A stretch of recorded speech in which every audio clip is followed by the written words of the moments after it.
Hey, this is just a quick addendum to James' new Dustforce school video about touching spikes.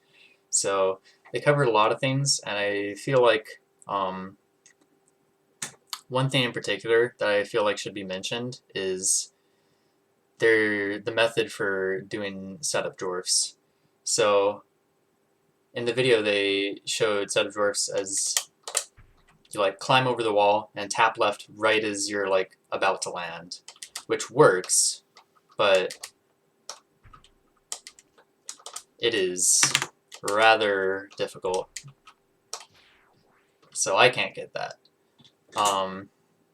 There's an easier way to do that, and what you do is right before you tap right or left in other cases where you're facing the opposite direction, you want to light attack. And what this does is increases your air friction, so it allows you to not have to like tap it quite as quickly and be as precise. So I can just get it like first try if you do that. And so that's pretty nice.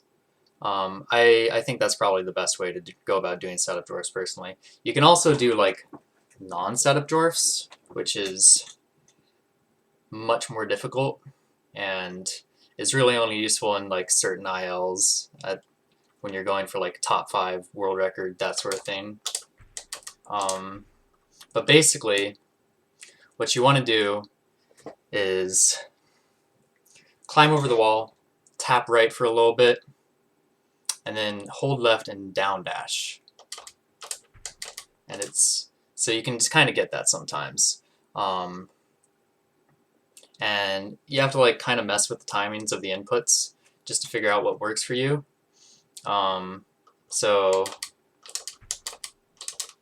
you can like do ledge cancels off of that. You can do ledge cancel dash jumps off of that, although that's really difficult. And the dash jump off of the spikes are frame perfect. So good luck doing that if you're playing Observatory Enemy Percent. One last thing I'd like to mention is there's the existence of what we call auto jorfs. And basically what it is things that set up jorfs automatically, so you don't have to do like this shenanigans. So here's an auto jorf to the right of me. And what you want to do is burn your air charge, climb over the wall, and then just buffer jump. It really is that easy. So you can just get a jorf like that. You can neutral jump off of it. And so this is utilized pretty heavily in a custom called Girly Walls by Mr. Simon. And then Maddie made a bunch of other auto jorf maps for all the other characters, including Manly Walls, Childish Walls, and I think the one for Worth is Worthy Walls off the top of my head. I'm not sure about that one though.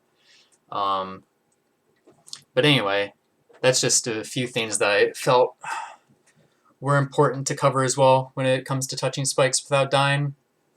The setupless jorf and jorf ledge cancels and all that really are only useful in like specific circumstances and when you're trying to go really fast and grinding ILs, and it's for most people it's just not something you need to worry about because it's kind of a pain. So anyway, that's about it. Hope this was informative in some way or another, and that's it. Peace.